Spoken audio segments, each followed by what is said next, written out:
Before I begin my presentation, I'd like to provide some context to where it came from and where it emerged from. Basically, this presentation comes from some other research that I've been conducting on Japanese role-playing games. I've approached it from its narrative perspectives, its ludic perspectives, and even its aesthetic dimensions, believing that a combination of these three really produce what we know as Japanese role-playing games. But this project itself tries to take a broader view, as those of us with backgrounds in criticism, whether this be literary, cultural, or whatever, as we kind of know, textual analysis of this kind really only takes shape within particular conversations. To distill Kenneth Burke a little bit too liberally, the form of something is inseparable from its function, and these kind of emerge from specific communal needs. So, how Western role-playing games and how Japanese role-playing games are talked about gives a good indication of their deployment within their respective social areas. Essentially, it's not only what they are, but also how they're talked about that is important. And while understanding the operations or their formal properties is key, how people situate them is just as important because it gives us an idea not only of their function within particular communities, but also the ideological mechanisms by which they are understood. And that's what I'll be talking about today. So, if I'm going to take a broad view of the conversations about JRPGs and WRPGs, we should probably take a look at what fans are saying. And generally there are three things. The first is interactivity. Fans generally seem to focus on game immersion, what you can do within a game and what you can't do. As one fan says, and I'll read some of this for those of you in the back who can't see, the only thing I could say for both Western and Japanese RPGs is that, for the most part, I know what to expect. When I want an open-ended adventure with more options than story, I will choose a WRPG. If I want a somewhat more linear game with a more solid main story, I will choose a JRPG. Focusing in particular on the internal game options, the interactivity of the game environment and what you're able to do tends to be one of the themes fans talk about. The second in distinguishing Japanese and Western role-playing games is game mechanics. And this is as how it sounds. Basically menu interface, battle interface, game playability. As one fan says, I've never finished Final Fantasy III, or 6 if you're Japanese. I've tried several times because the plot is very engaging and interesting, but I just haven't been able to sit down and do it. This is because I'm not a fan of turn-based combat, nor am I a fan of battle-based grinding. These are both a staple of JRPGs, and it's the reason I can't play them for more than a couple of hours without getting bored and going on to something else. If I'm doing side quests and getting most of my experience from that, I can usually get through the game, but I have no tolerance for grind. It's one of the reasons I don't play MMOs either. Again, focusing very specifically on how players interact with the game through its mechanics. The final and third element that fans generally talk about should not be surprising. It's the game's stories. And the general trend is that Japanese role-playing games are more narrative-intensive than their Western counterparts. As a couple of fans say. The focus here is on the bottom. The real difference in JRPGs and WRPGs is that in WRPGs you have less restrictions on your character and possibly the main story and its ending. But JRPGs, on the other hand, generally have a bit deeper story because of said restrictions. A tension, essentially, between the limitations of the narrative and the game mechanics and world immersion. That somehow limitation evokes more depth of story. This is sort of reiterated in this other post. The point is immersion. Story was key for Final Fantasy XIII, which is why so much of it was going from point A to point B with little deviation in where the player could go. Now, what you'll notice here between these three elements is that there is a binary between Japanese and Western role-playing games. In the last example, narrative, to have a good narrative, somehow necessarily implies crappy interactivity and crappy mechanics. Well, this is one of the main things that I'm going to be looking at in this presentation. And these three areas form, to be kitschy about this, kind of a triforce of fan conversations about Japanese role-playing games. Now, what's interesting is I mentioned one of my interests is aesthetics. Unfortunately, there is really no serious discussion of the aesthetic dimension of Japanese role-playing games.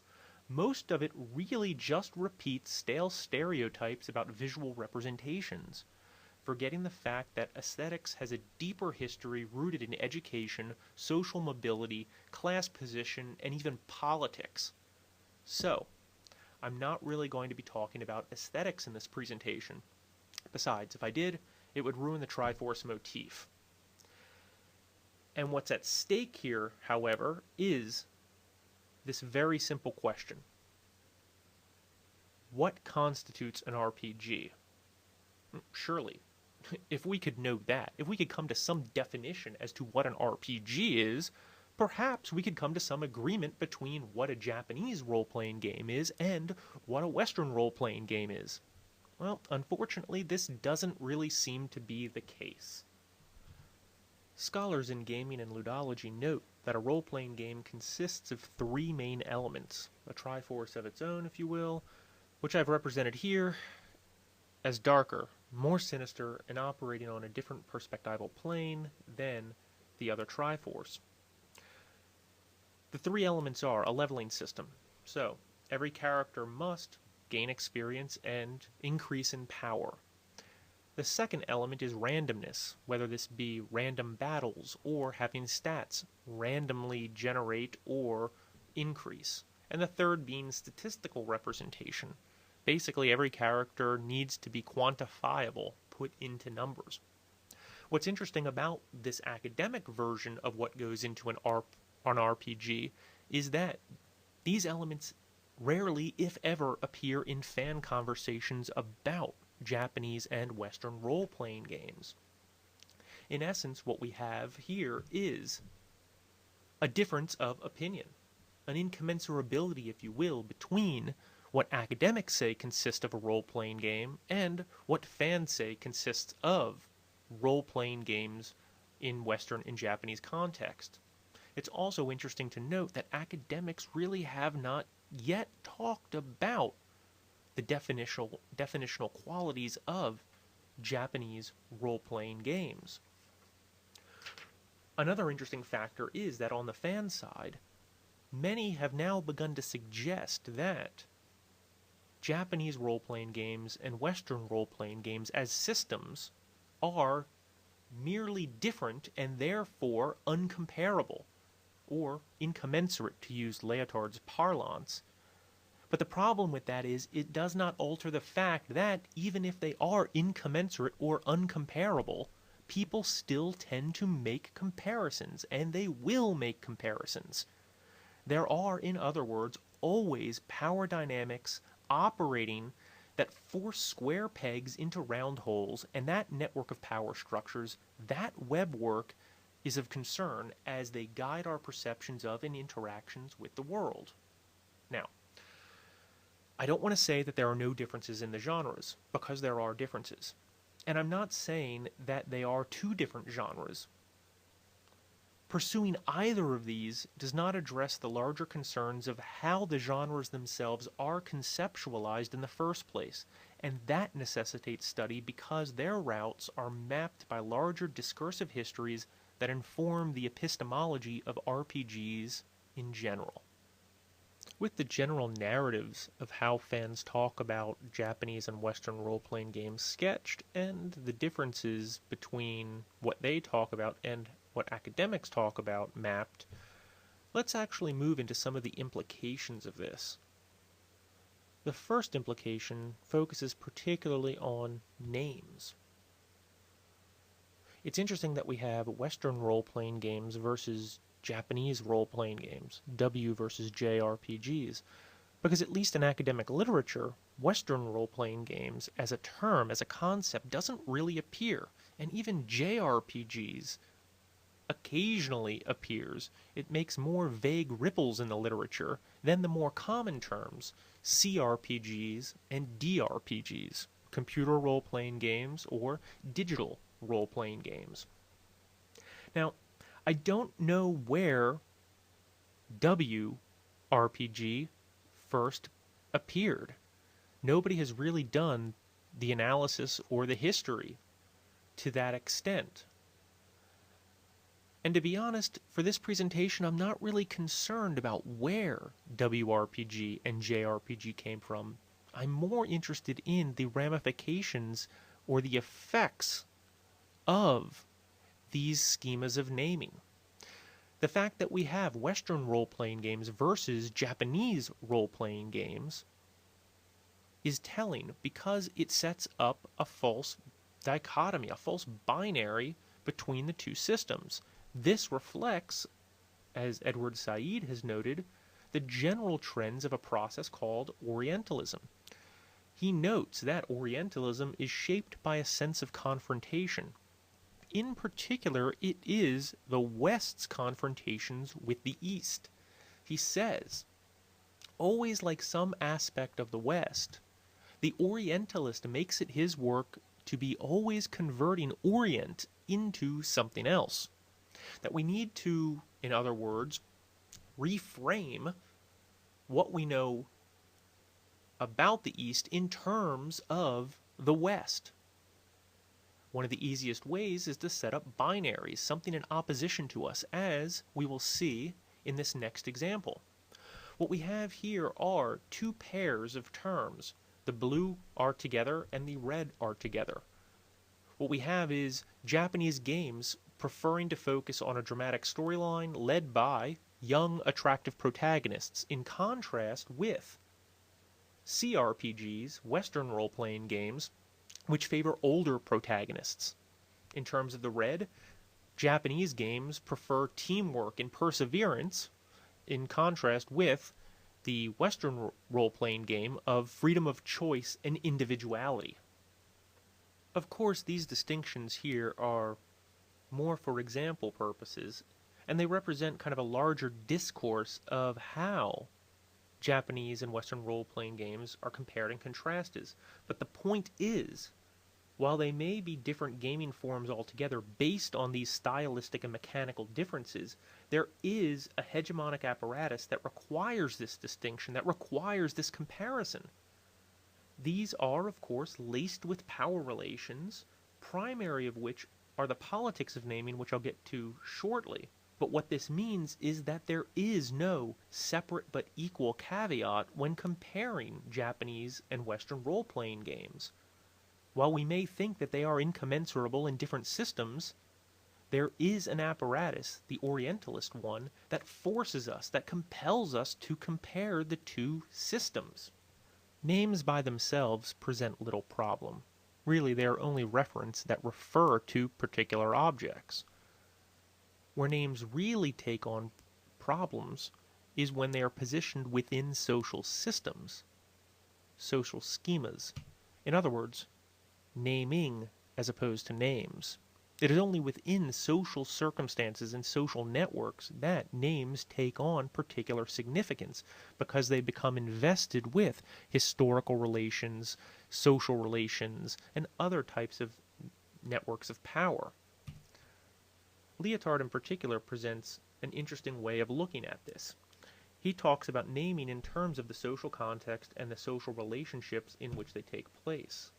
He says, to learn names is to situate them in relation to other names by means of phrases. A system of names presents a world. It is not just that names signify something. That is one of the purposes of the symbolic system we call language. It's really that these names only take on meaning when put in context with other names. So, In terms of JRPGs and WRPGs, they come to represent not only the definitional set of properties associated with those names, for example, JRPGs are story intensive, WRPGs have more freedom, whatever, but they also become associated with what those terms connote, sort of a guilt by association, as it were. The next example may shed a little bit more light on what I mean by guilt by association. What we have here is another article articulating the difference between Japanese and Western role-playing games. But it's really not the article that's important here. Instead, of special interest are the ads, the third one in particular. Couched within this larger analysis of the difference between W and J RPGs, one that relies on tired and trite stereotypes to make its case, we have this teaser regarding sex in games. And this is articulated through the tantalizing image of the Japanese female, which links to larger game-irrelevant discourses about Japan, about gender, about sexuality, and all of that convergence in sexual proclivity.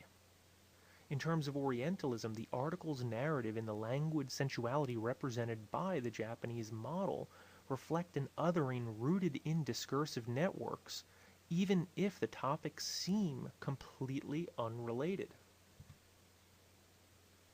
As Said says, a field like Orientalism has a cumulative and corporate identity, one that is particularly strong given its associations with traditional learning, public institutions, and generically determined writing.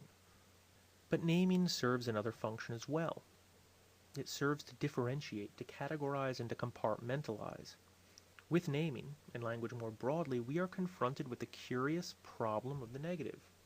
Said says, Orientalism is a political vision of reality whose structure promoted the difference between the familiar, Europe, the West, us, and the strange, the Orient, the East, them. Kenneth Burke talks about this in terms of consubstantiation.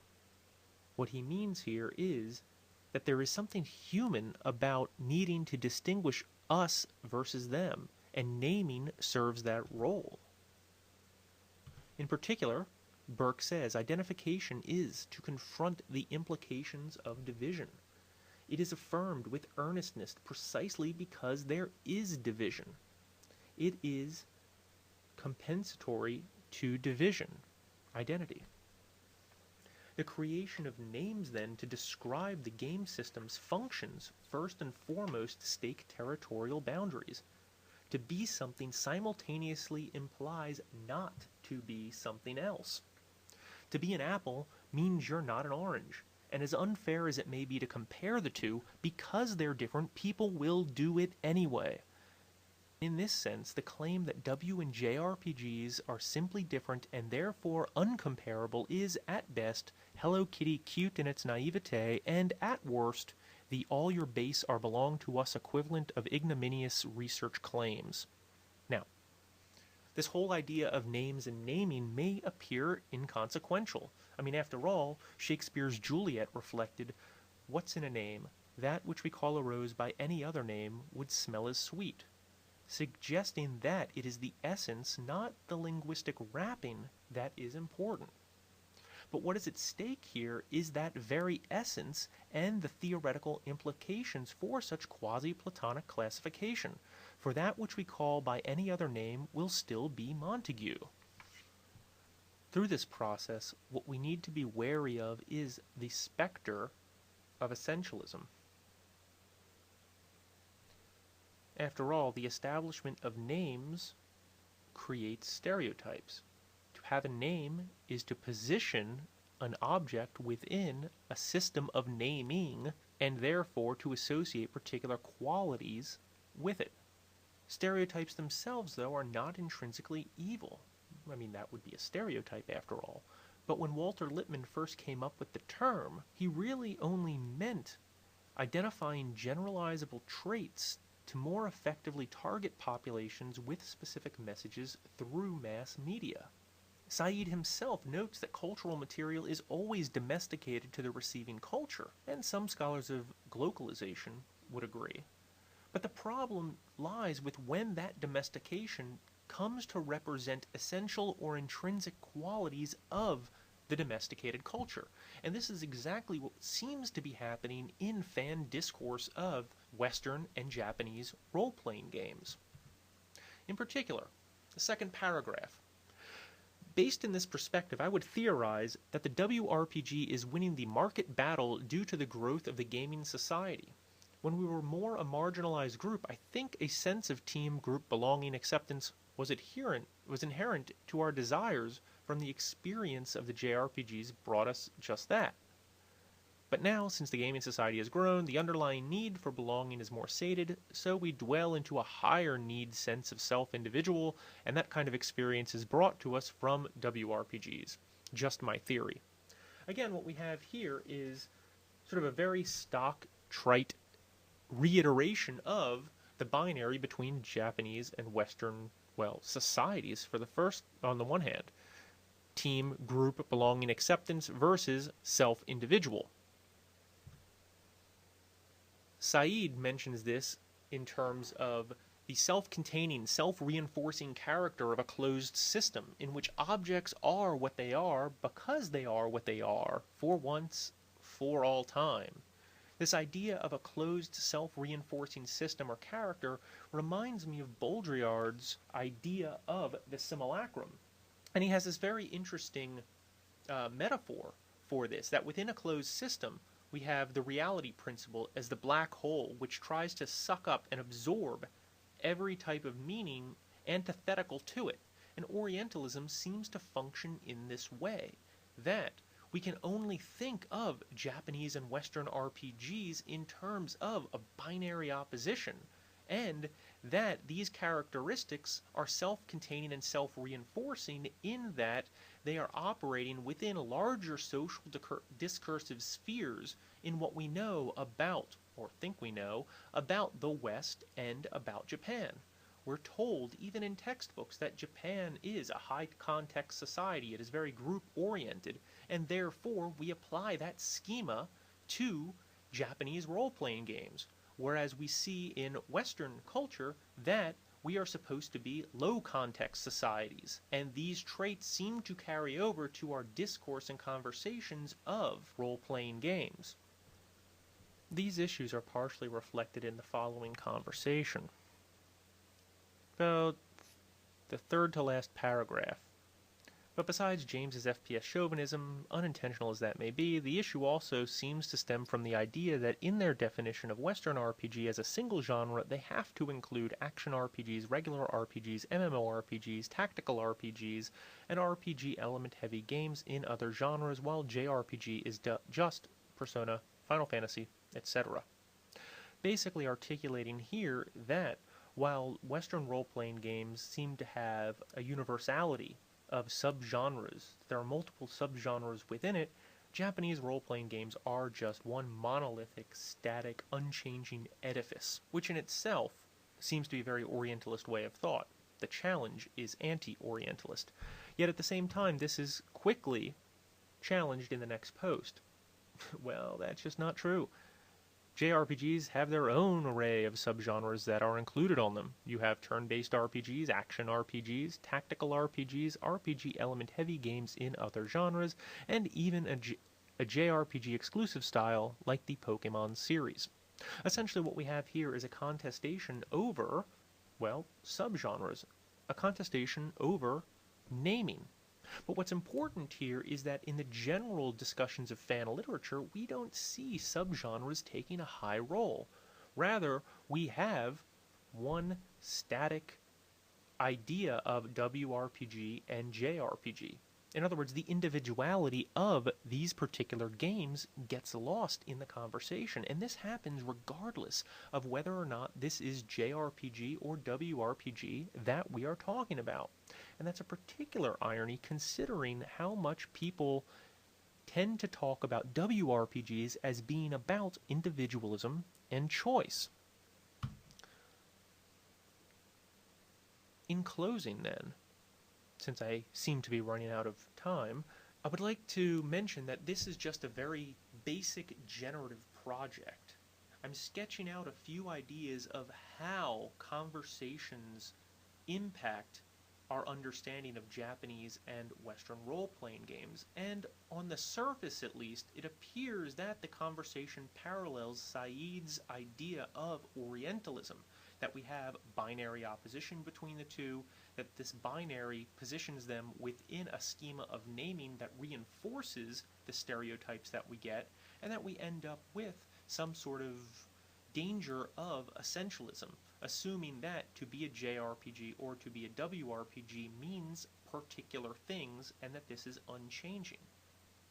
I'm not sure if I necessarily believe this is the case, but at this point this represents kind of the basic research and the very basic sketching of how to approach sort of a meta-level discourse of gaming, Japanese games, Western games, and our understanding, an epistemology of games, if you will.